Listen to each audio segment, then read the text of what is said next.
我先自我介绍一下，我叫林鹏涛，我是小蚁的开发人员之一，然后今天，想做一个分享，关于技术方面的，因为我们最近小蚁有一个开发者计划，然后也看到大家，想通过小蚁的 SDK 啊，或者是一些接口来做一些二次开发之类的，然后碰到了一些问题，然后我们想集中解决一下。之前有很多朋友，然后私聊我，或者是私聊我的同事，有些问题回复了，有些问题没有回复，原因是很多问题是重复的，然后问的太多了，所以我们想比如说就像现在，我们可以通过视频分享的方式，然后集中把问题解决一下。然后另外，我们未来还会有一个就是要做一个技术论坛，然后主要还是我就是小蚁还是希望就是说搭一个平台，然后大家来在里面做一些分享或者是讨论，这样子我们给予一定的指导帮助之类的都没有什么问题。然后之前有专门就是委托怡宝同学收集了一下那个大家的一些问题，觉得很多问题还是比较基础，这些基础的问题其实代码里面都是有的，就是可以找到的。其实我们想听到的一些问题，反而就是发现没有人问，比如说接口啊之类的一些问题，大家提的都是一些很具体的，比如说私钥是怎么生成，或者是一些就是代码里面的一些角落的一些问题。这种问题，之后我们现阶段可能会回复一些，但是后面会就是会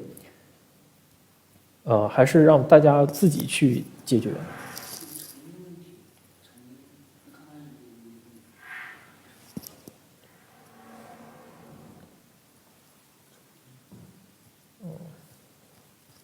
喂，能听到吗？有人反映有重音的问题。喂，这边是好的，没有什么重音。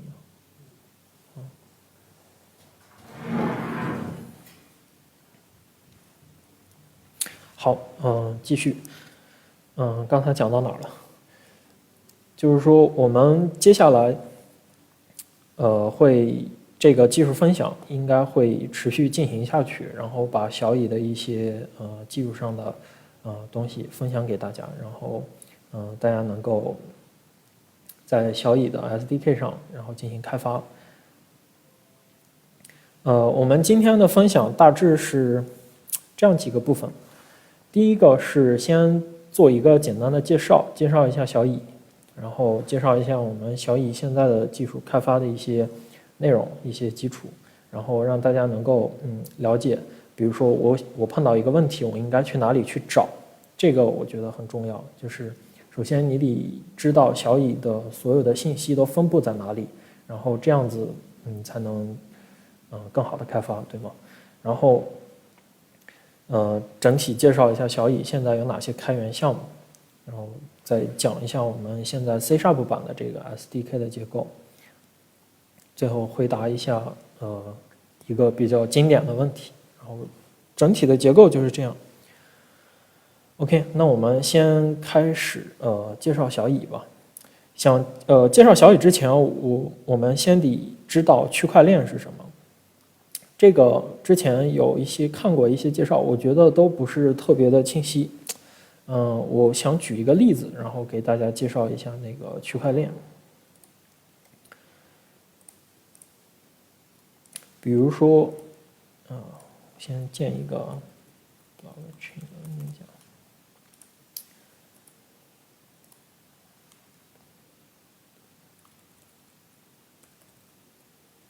好，比如说现在有一个人叫以雷，然后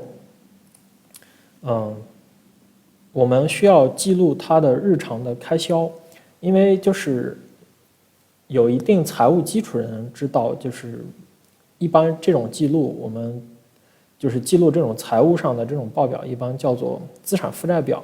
然后，其实区块链它本质上就是类似于一个资产负债表。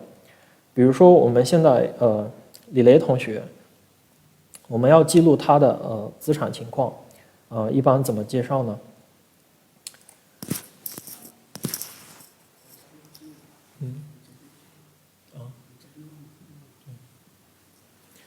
好，不好意思，继续。我们怎么去记录他的财务情况？首先，我们会有一个时间轴，对吧？就是比如说今天、明天、后天，它每天发生的这个资产的变化，我们做一个记录。比如说现在 T1时刻，它的资产状况，比如说它的初始值，我们给一个初始值。好，比如说它现在有1万元，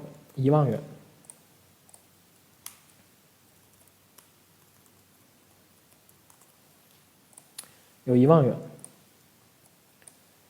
然后 T1时刻，比如说他去卖火柴，或者是做什么事情，然后获得了一些资金，比如说这个时候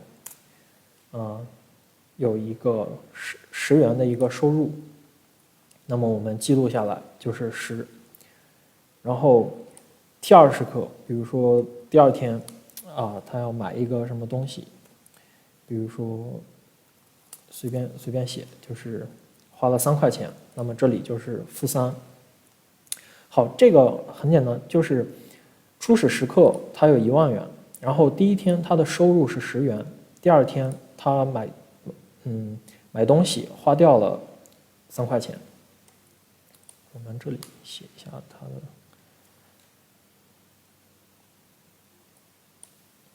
算了，我都还是用中文吧。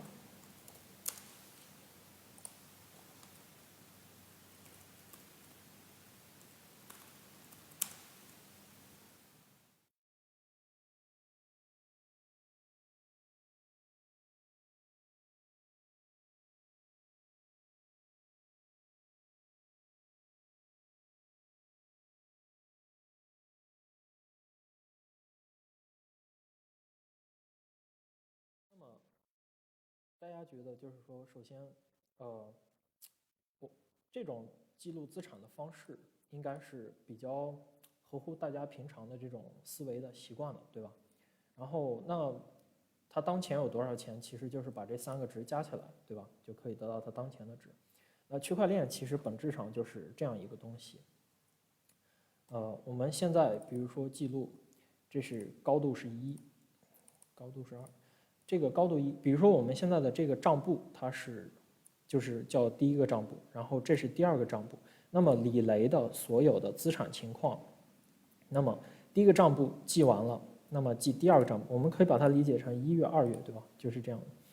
那么整个的这一个 Excel 表就是李雷的资产情况。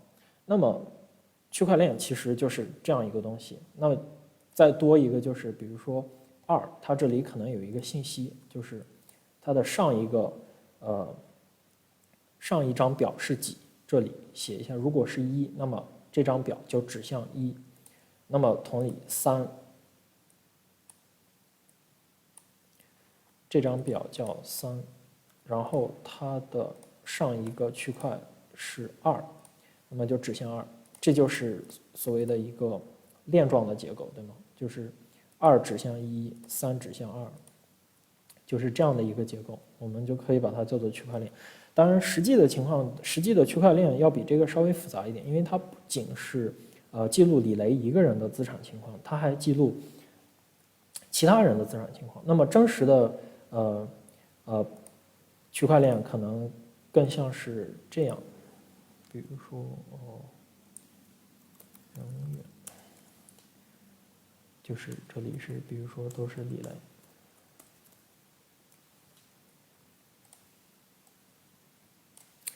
然后有李雷就有韩梅梅，所以其他的地方有可能就是韩梅梅的资产记录。然后同样的道理，就是初始时刻是多少钱，然后发生了哪些资产的变化都记录在这里。那么每一个区块记录了很多很多人的这些资产的变化情况。那么最终我们就可以得到某一个人的当前的 balance， 就是他的这个当前的我们可以叫余额吧，就是一般比如说支付宝啊之类的，就是用余额的概念。那么比如说我现在想求李雷的余额，在这张表里面就是把这3个加起来。那如果2和3里面都有信息的话，那么就是把这3张表里面的信息都加起来。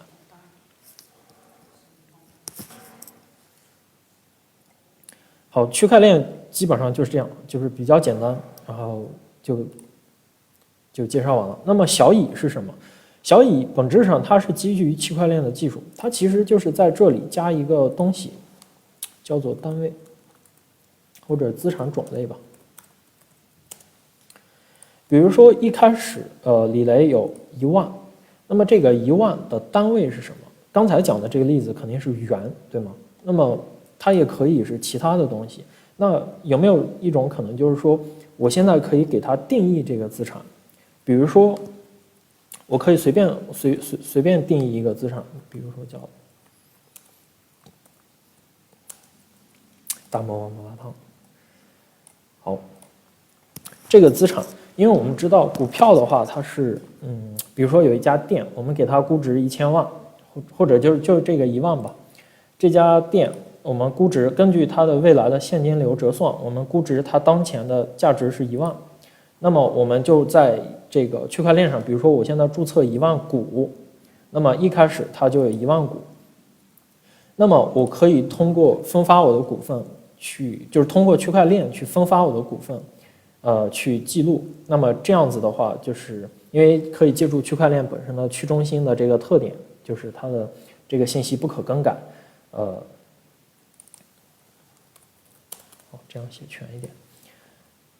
那么就可以达成不可篡改的这样的一个目的。这其实就是小蚁，就是很简单，就是这个意思。当然，官方的解释稍微复杂了一点。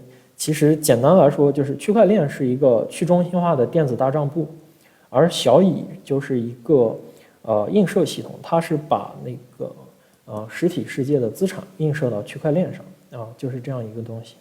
这样子说，就大家应该就比较了解了。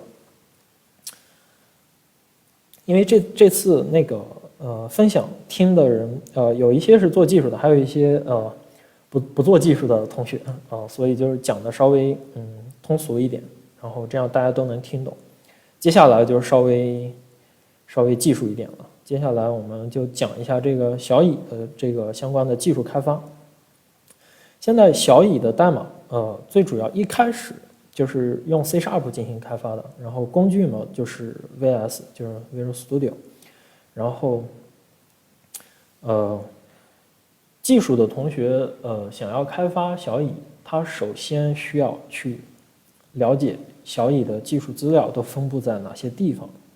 这个对于你们的开发是比较核心的，因为如果你连比如说基本的文档在哪里你都找不到的话，这个是没有办法开发的。首先第一个比较重要的就是我们的小蚁的官网。小蚁的官网现在最主要的就是客户端，然后论坛、博客，就这3个，然后其他的一些信息就是比如说像 GitHub 什么，我们后面慢慢讲。我们先讲一下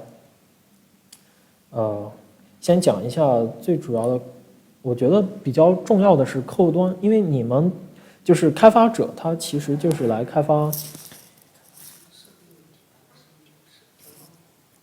好，稍等一下我把声音调大一点。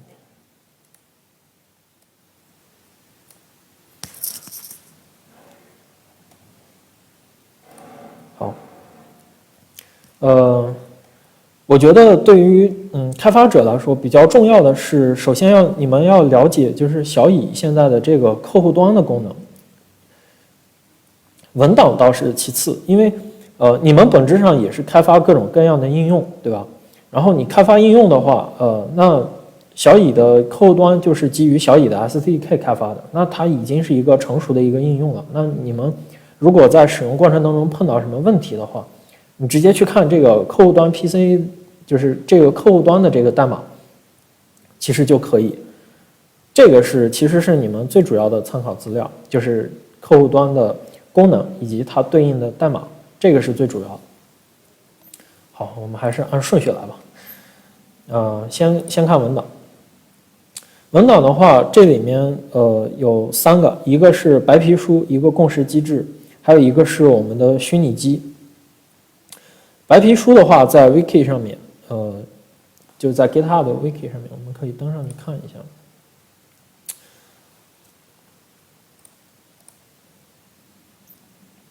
这个就是小蚁现在最主要的代码仓库，它在那个 GitHub 上面。然后比如说我们去看一下它的 Wiki， 资料基本上很多资料都是在这个 Wiki 上面的，所以大家一定要熟悉这个 Wiki 里面的信息。现在最新的白皮书是 1.1 版本，然后里面有中文也有英文，英文版本在这里。然后大家有时间慢慢看吧，就是好像还挺多的。我之前看过一次，然后后面就没怎么看了。但是因为小蚁今年出了 1.1 版本嘛，它有一些修改，所以不熟悉的人还是要再多看一下的。好，共识机制的话，点开可以下载。小蚁的共识机制，是跟那个比特币啊、以太坊，都不太一样。这个文档看起来可能稍微枯燥一点，大家感兴趣的可以看一下。但是对于开发者来说，看这个暂时，就是没有必要，因为你们开发，目前不涉及到共识的问题。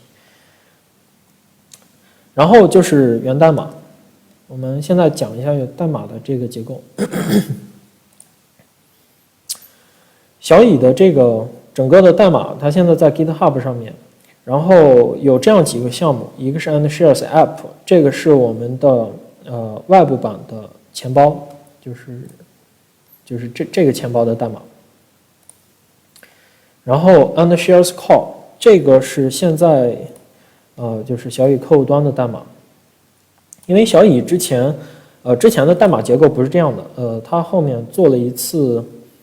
更新，就是把 AndShares Core 和 AndShares 分开了。AndShares 是它的 SDK，AndShares Core 是它的那个客户端的代码。然后 AndShares VM 这个是那个虚拟机，然后这个是里面用到的这个数据库 LevelDB。我们今天主要讲的是 AndShares 的代码，我们先看一下 AndShares Core。那这个是 AndShares Core 的代码，可以看到里面主要是有2部分，一个是 AndShares Daemon， 这个是一个命令行的钱包，这个就是我不知道现在有没有人用，就是之前因为这个它是完全跨平台的，非常方便，就是你跨平台如果不做很复杂的操作的话，就是用这个钱包就可以了。然后这个 AndShares UI 这个是对应的就是它的代码，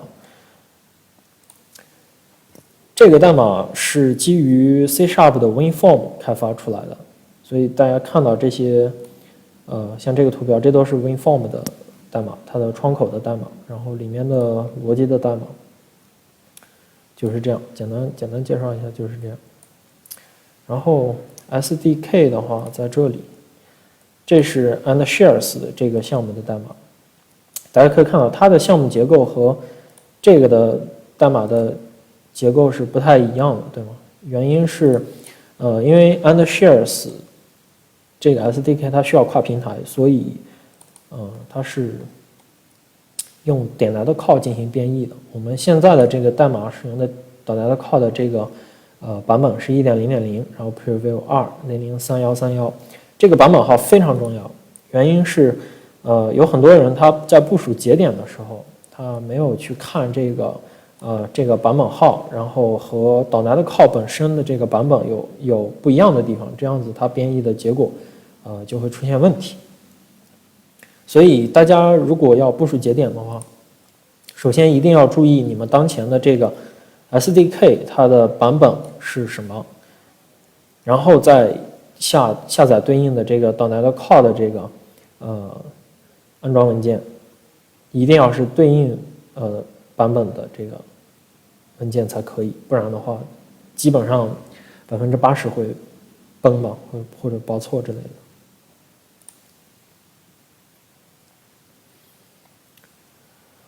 好，我们今天讲的时候可能不是按照这个就是现在的这份代码来讲，原因是它这个代码是分离了，就是把 SDK 和这个业务代码和这个客户端的代码分离了，这样子其实不利于就是讲解，所以我现在把这两个都关掉，然后用以前的一个版本去讲。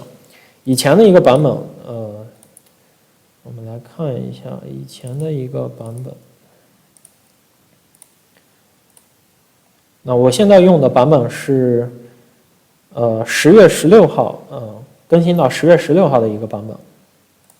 那我现在就用这个版本来讲，因为10月16号的代码还没有分开，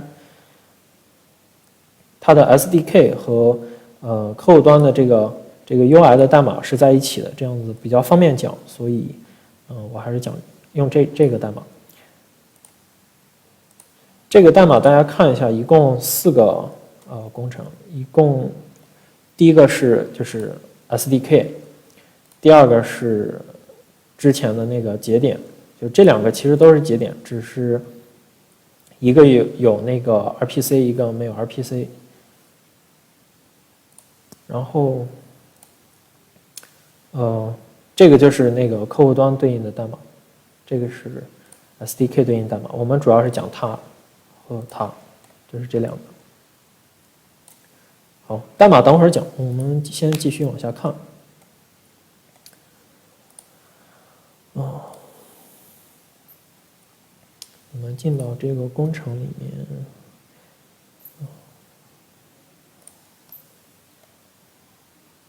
我刚才讲到 Wiki 了，对吧？我们点开 Wiki 再看一下。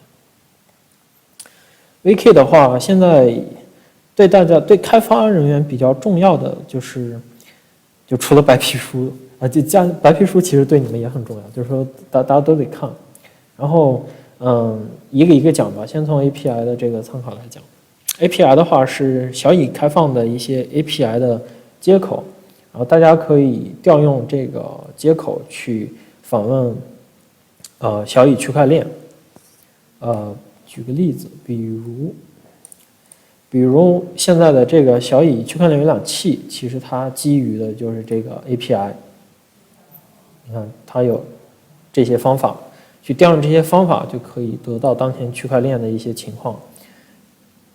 比如说，我们可以通过这个浏览器看到当前的高度，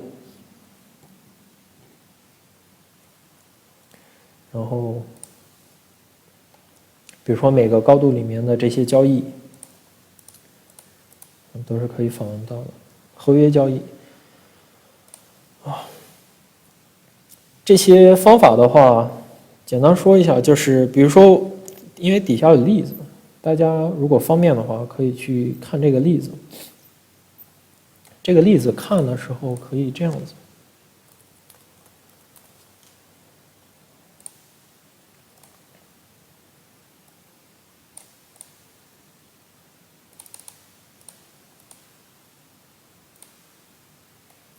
比如说，我们先看第一个例子，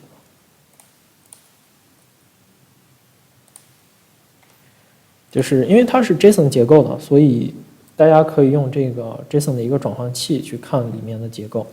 这个代码的意思其实很简单，就是比如说我发送一个这样的一个对象，对吧？然后发到那个 RPC 接口，然后它会返回一个对象。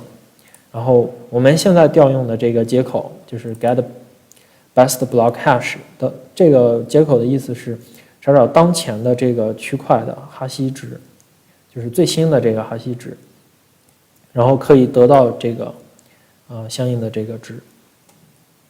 其他的就是其他的这些方法这里都有例子。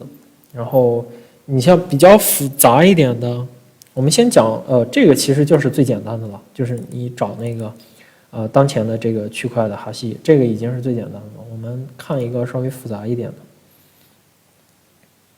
比如说这个应该是比较复杂的。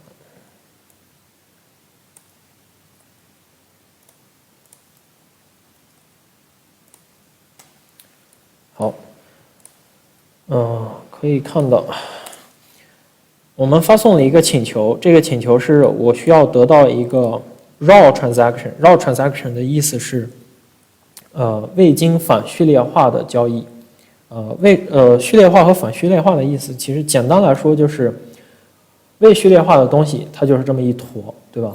然后你把它序列化之后，它就会变成很短的一个信息，就是这样。那如果我调用这个，刚才再说具体一点吧。所谓的一坨就是这东西，这就是序列化之后的东西。那么你把它反序列化之后，就能得到里面的详细的信息。现在我们调这个交易是通过它的交易的哈希去找。所谓的交易的哈希就是指，你看每一条交易它都有这个东西，对不对？随便再找一个。可以看到，就是通过调用它，这个缺憾浏览器的做法，其实就是说，当我发送请求，我想得到这条交易的详细信息，那么我就把这个哈希值传给服务器，然后它会返回给你返回很多信息。我们看里面有什么？首先就是这是一个什么交易，对吧？这个如果是比较简单的，就最简单的就是合约交易。然后这个交易有什么属性？这个交易的来源是哪里？然后它的输出是什么？然后其他的就大致是这个意思，就是说我们通过调用这个函数得到了这条交易的详细信息。那么这块其实就是这么做的。我们去，你看它的这个就是 VIN， 就是输入，然后这里是输出。简单来说就是这样。API 未来应该会有专门的课去，就是专门的分享去详细的讲，这里只是一笔带过，就是让大家知道这个东西在哪里，然后怎么去看，对吧？就是这样。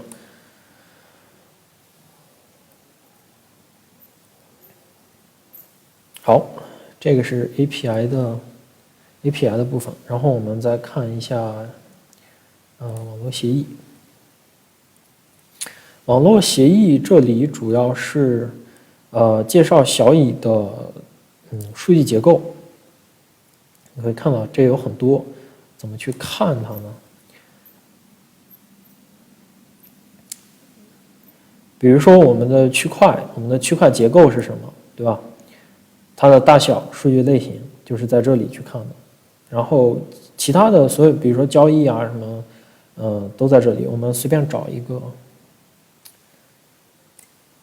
因为小蚁的所有的交易其实都是基于 transaction， 然后 contract transaction， 这个我们直接看代码吧。我们现在可以稍微讲一下这里的东西。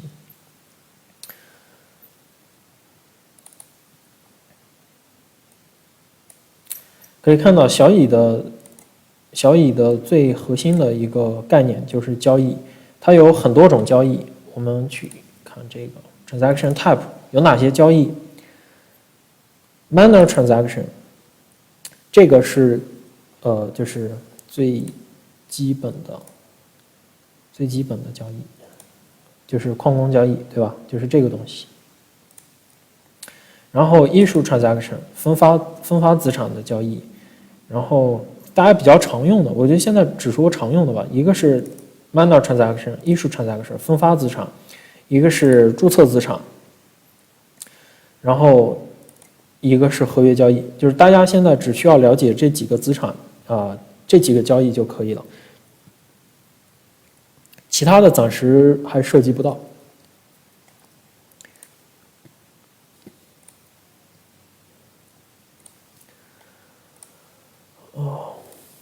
好，网络协议就是这样，就大家有时间自己去看嘛，就是反正也比较多。它其实就是一个类似于怎么说字典一样的东西，就是你用到的就查一下，然后就是这样。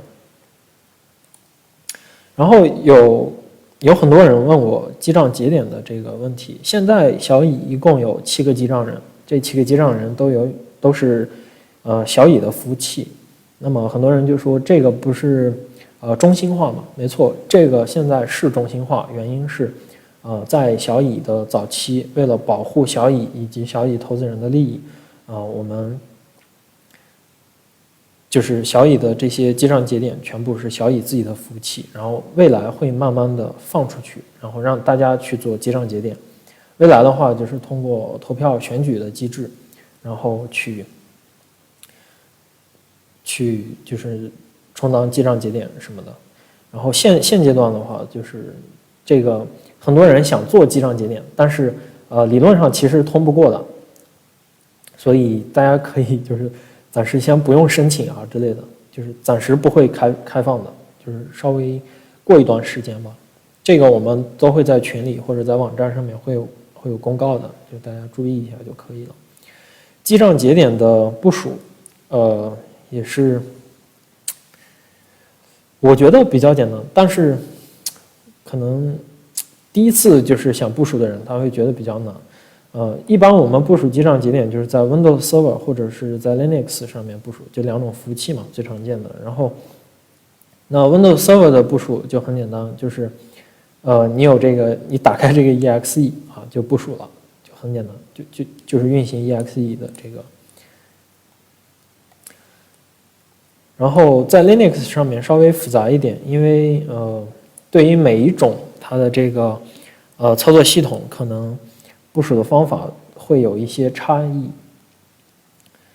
当然，如果你会 Docker 或者是什么的话，就比较简单。我们也有 Docker 的部署方法。在这里 ，Linux 的话，其实 Linux 也比较简单，主要难在如果你的服务器不能连外网，这个是很头疼的，因为它的很多包你需要自己去找，这就很麻烦。当然，如果你能连外网的话，就比较简单了。比如说之前在 CentOS 和 Red Hat 上面部署，就几条命令你挨个输就完了，就输完然后就部署了，就是这样，就很简单。然后 Docker 的部署，怎么说，就是我感觉也还行，因为它 Linux 的部署其实就是你按照步骤一步一步这样操作下来就可以了。如果中间碰到问题的话，你自己去搜一下，因为 Linux 不同的操作系统它可能会有一些各种各样的问题吧，这种是无法避免的。然后一般都是小问题，所以这个你只要严格的按照这个步骤去操作都没有什么大的问题。好，那个记账节点的部署，今天不详细讲了，反正大家看这个文档吧。这个文档是之前写的，现在可能会有一些更新的部分。我们可以看到这是18天之前更新的，然后但是因为小蚁的这个现在的开发速度呀，然后更新的节奏啊都比较快，所以很多时候有小蚁的粉丝或者是有一些技术人员问我们问题，然后我们可能会把你们指到这个 Wiki 上去看，但是你可能发现 Wiki 上面的东西跟我们说的可能不太一样，那是因为Wiki 的更新可能稍微滞后一点。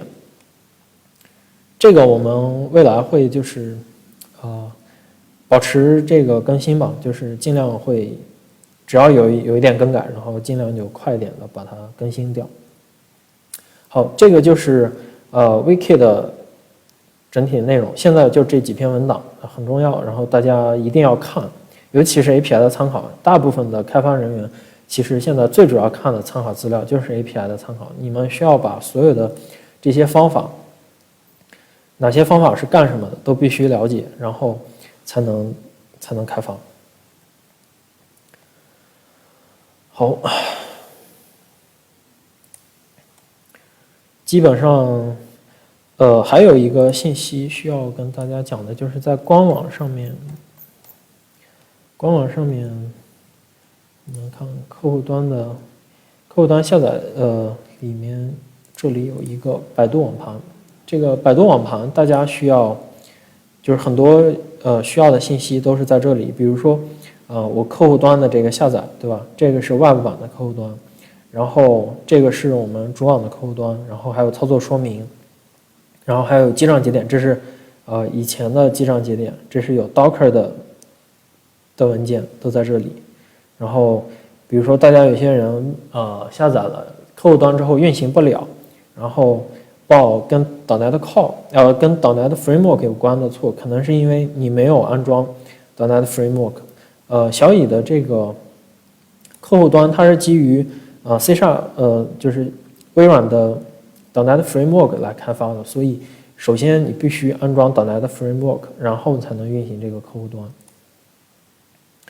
这里有说明，就是你需要先安装，然后才能运行，对吧？好，这个刚才讲的一些，比如说记账节点啊，那些文件在哪里，就是在这里，大家到这里面去下载就可以了，包括 Docker。好，基本上小蚁的资料介绍完了，基本上就在这里。然后还有一个现在有一个我们的一个论坛，里面会有各种各样的讨论，如果你感兴趣的话，也可以去看。因为这个因为未来我们可能会专门建一个技术的论坛。那么这个论坛可能就是有各种专题啊，就大家想讨论什么讨论什么。东西也比较多，有些人想就是说找一些技术资料什么的都很难找到。那我们未来会有一个技术的论坛，这样子2个论坛，这个论坛就是大家可以侃大山，然后上面聊各种，比如说像我们现在的这个创业者计划，对吧？这些项目都可以在这上面讨论。然后新的技术论坛就是专门讨论技术问题，就是2个论坛，然后分开。这样子可能会方便大家吧。好，然后我们接下来，刚才其实已经讲过了，就是我们现在有哪些开源项目。小蚁现在有的这些，这个是我们小蚁官方的一些东西，然后还有一些。你可以看一下，如果比如说你是开发 Ruby 或者是开发 Python 或者是用 JS 开发，那么你就需要对应的这个代码的 SDK， 所以你需要在这里这个地方去找对应的这个代码，然后去进行开发。我们现在提供了这样三种语言的SDK， 然后你也可以来这里面贡献代码。比较成熟的是中间这个，就是因为用 JS 的人确实太多了，所以我们提供的这里就这3个里面，我觉得最稳定的还是这个 JS 的吧。然后其他的Python 这个已经有人在用，所以理论上也是比较稳定，就是大家可以去看一下，去 fork 一下。简单来说就是这样。好，然后接下来我们就详细的讲一下这个 SDK 的结构。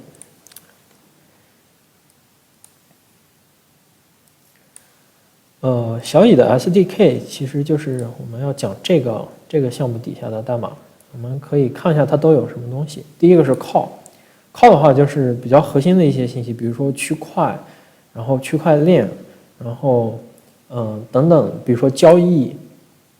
然后就这些代码，这都是比较核心的一些信息了。然后这是跟加密学有关的，就是各种密码学相关的一些代码都在这里。然后这个是钱包，就是数据库的一一些代码，像我们用的 LevelDB， 然后用的这个 Entity Framework 的一些用法都在这里。然后 I/O 就是I/O 大家一听就知道了，就是各种数据的这种 I/O 的类都在这里。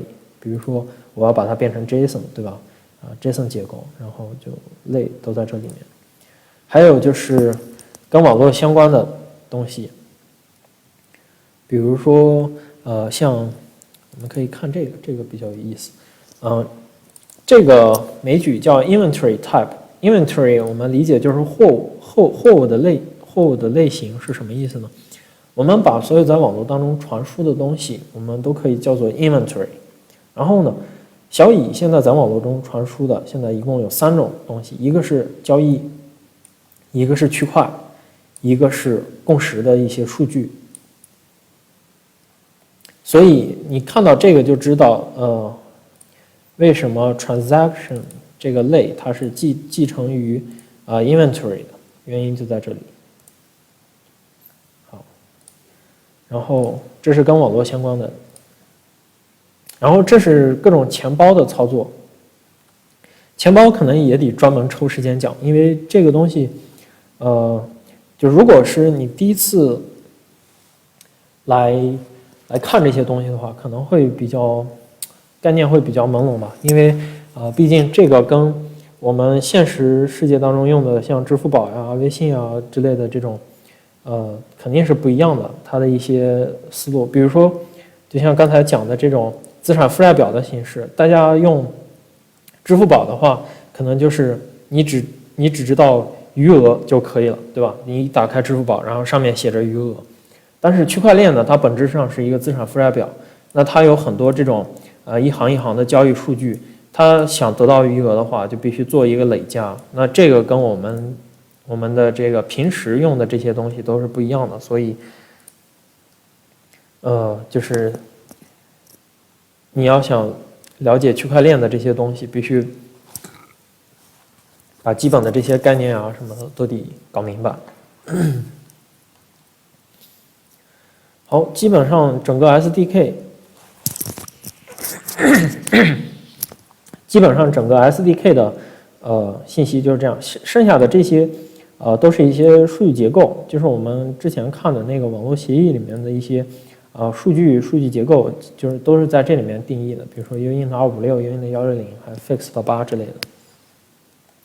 helper.cs 这里面是一些帮助的一些方法呀，然后都在这里面，大家可以自己研究一下。整个 SDK 的结构就是这样。然后现在展开讲的话，我们简单讲一下这个 transaction type。刚才提了一下，因为这个东西对于小蚁是非常核心的内容，然后这个大家必须搞明白。一般来说，现在2次开发的话，大家的交易就是合约交易，就是我转钱给你，你转钱给我，对吧？然后比较基础、最简单的一种交易了。然后其他的像刚才说的，比如说我在这里注册了一个资产的大魔王麻辣烫股份，对吧？那就是通过register transaction 去注册，然后 issue transaction 进行分发。这里注册和分发也要讲一下，就是很多人也问，为什么我注册的资产在这个客户端里看不到？原因是这样子的，注册一个资产，相当于你定义了一个东西。比如说我定义了一个概念，叫做椅子，那么我定义了这个概念和我拥有一把椅子是本质上是不同的，对吧？所以你注册了一个资产，其实就相当于在区块链里面定义了一个概念，但是你并没有拥有这个资产。你怎么样拥有呢？你就是通过分发，把它分发，就是通过 issue transaction 分发给别人，就是这样子它才会有。那一般来说就是说，当你注册一个资产的时候，你定义了一个概念，并且一般会定义相应的数量嘛。如果是有限的，比如说你定义1000，那么就是比如说我现在定义一个资产叫做大魔王麻辣烫，对吧？它的数量就是10000股，那么我需要把这10000股先分发给自己，那么这样子我才会拥有这样10000股的资产，然后我再把这10000股的这个资产去发给别人，就一般是这样子来操作。所以你如果注册了一个资产，然后在这个客户端里发现找不到的话，比如说你在分发资产的时候你找不到的话，就是在这个资产里面你找不到的话，原因就是你没有分发给自己，就是这个意思。所以今天最主要的就是把这三个讲一下，一个 contract， 一个 register， 一个 issue。然后 miner 的话，这个东西跟大家的开发其实也没什么关系，它就是一个就是理解成记账的这种交易吧。好，就是你理解了这三个交易之后，基本上就可以开发了，应该也没有什么不能开发的了。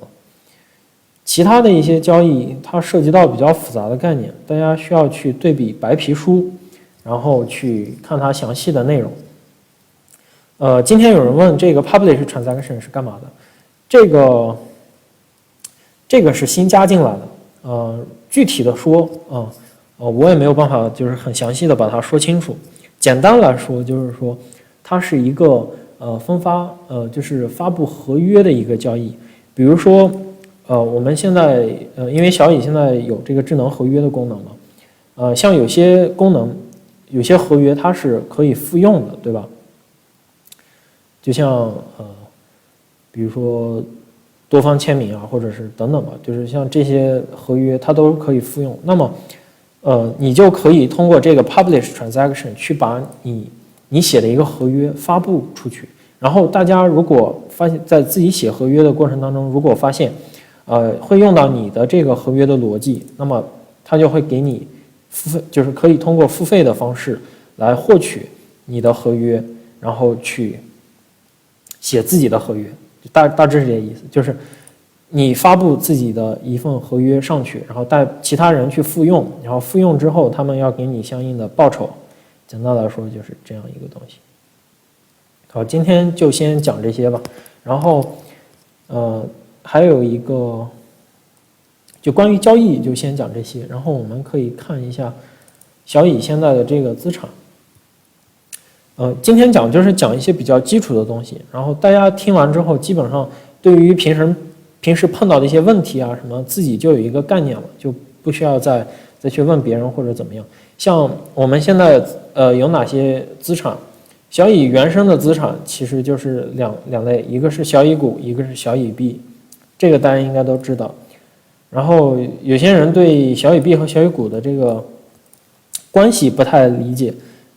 这个简单来说就是你拥有小蚁股，小蚁股产生小蚁币，小蚁币是小蚁区块链里面的 gas 就是类似于一种消费的一种概念，就是说你去电影院买电影票电影票就是这种东西，就类似于 gas。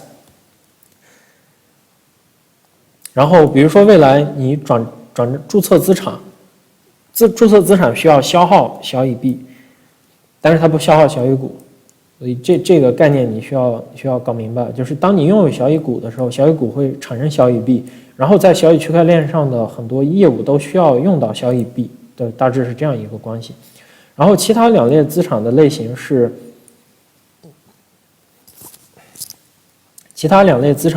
一个是 currency， 就是你可以理解成一种通货，或者叫做这里说注释成法币也可以，你可以理解成就是一种货币吧。然后还有一个就是 token， 说错了，这个是股权 share， 还有一个就是 token。token 的话是代币，比如说像现在商场分发的一些积分啊之类的，这个东西就属于代币。股权就很好理解了，就是你有一个公司，然后你有多少股，对吧？你注册一下，注册资产就注册成 share 就可以了。然后几种资产类型就大致介绍到这里。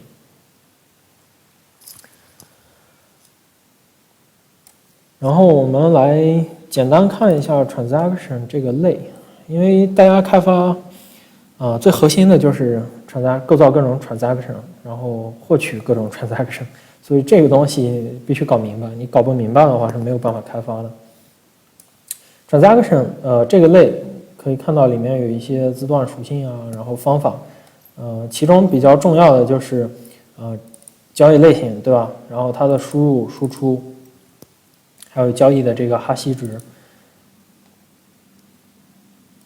其他的一些就是像序列化、反序列化的一些方法，其实，这个跟大家关系不大，因为它是，就是在小语区块链的这个层面才会碰到。就是对于你们开发的话，理解这个东西，对你们肯定有帮助，但是没有多大的意义。就是反正你们看一下吧。这个就是这样。然后呢，我们可以看到刚才说的最简单的就是 contract transaction， 你看到它里面基本上什么都没有，它就是继承于 transaction， 然后基本上什么都没有。好，然后刚才讲的这个 register transaction， 我注册的资产，你可以看到它继承于 transaction， 但是它还有一些自己其他的一些东西，对吧？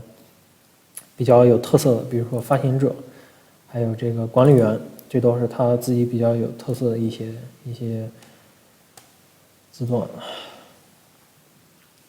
然后方法可以看到有一个系统手续费的方法，像有些人他想注册一个资产，但是他不想花钱，就是他搭建的私链里面他想实现不想花钱怎么办？就是把这里面改成0就可以了。其他的也是一些序列化、反序列化的一些东西，大家有时间看一下吧。整个 SDK 就是这样，其他的一些信息，像区块啊、区块链，就这些都是很基本的数据类型啊，就是有时间可以仔细去琢磨一下。像这个创世区块，这个就很重要。它就在这里，然后大家想找的话，就是在这里面就能找到。然后它的一些继承的关系啊什么的，这个就稍微复杂一点，你们必须花时间去看它。整个 SDK 的结构基本上是这样。然后具体的东西很多，如果想讲的话，真是几天几夜都讲不完。你像光密码学的这些东西，就有很多知识点，像 Merkle Tree， 对吧？然后像那个布隆过滤器啊，然后你看 ECC 的一些算法，现在应该是，对，就是加密的一些东西。然后就是这里面大家知道结构就可以了，然后你们用到什么的时候，然后再具体的去看里面的东西。如果你们想一口气说把这个 SDK 整个吃下来，我觉得也不太现实，因为它毕竟类太多了，然后方法也太多了。这么看，基本上等你看完了，也就是该开发的都让别人开发完了，好吧？好，今天最后讲一个问题，这个问题基本上是问的频率最高的一个问题，就是这个小蚁的私钥、公钥和地址关系的一个问题。这个跟比特币类似，但不完全相同。简单来说就是这样子。首先私钥、公钥、地址，它们的关系是什么呢？就是公钥就是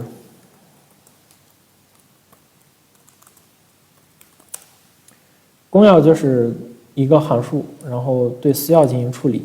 然后就得到了公钥啊，然后地址就是另外一个函数，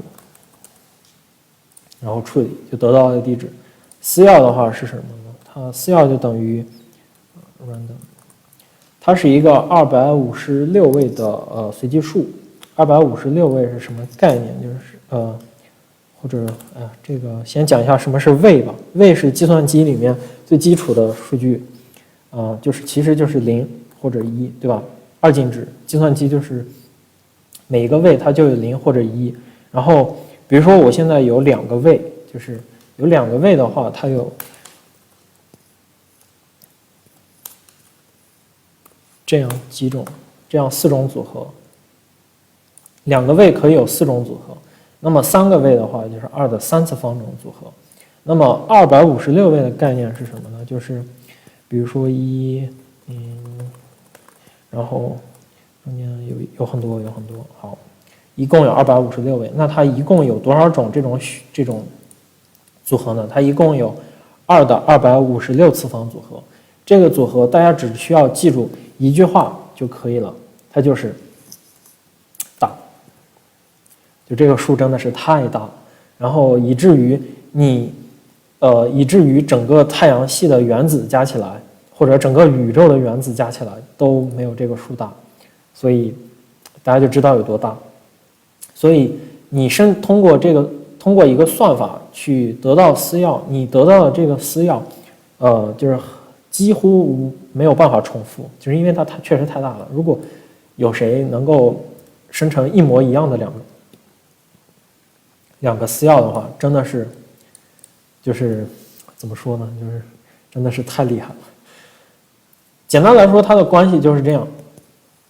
然后这篇文章在小乙的这个公众号里，大家可以去扫码关注我们的这个公众号，这个公众号在官网什么的都有。然后具体的信息大家就去看，就是其实讲的东西就是我这里讲的，其实就这3行东西。然后因为它具体的过程稍微复杂一点嘛，就是你可以看到私钥，然后生成之后还要Base58编码，然后再怎么生成公钥，对吧？还要通过什么椭圆曲线算法，就是很多很复杂的概念。当然，其实本质上就是这样3个东西。具体就大家自己看吧，就是反正还挺多的。然后比如说你们看完这个文章，你们想去验证一下，怎么去验证？那就是看代码，对吧？代码就是，比如说我们现在想找到这些算法在代码的什么地方，你怎么去找？比如说让我现在去找，我已经记不清楚在哪里有了，我就直接搜一下。比如说我知道它会用到Base58编码，对吧？我全局查找一下。那我可以看到，就是首先 Base58有一个类，对吧？它的内容是什么？然后我们可以看到在这里用到了Base58的编码。可以看到这里有一些似曾相识的东西，对吧？2次1256，然后这个4，对吧？这个4是什么意思？可以你们自己去对照着这个文章去再看代码，然后就可以很清晰的得到整个这个私钥公钥地址生成的这个关系了。好，然后基本上今天讲的内容就是这些，不知道大家感觉怎么样？大家感觉怎么样呢？好吧，还是在谈价格。好，那个今天就讲到这里，谢谢大家。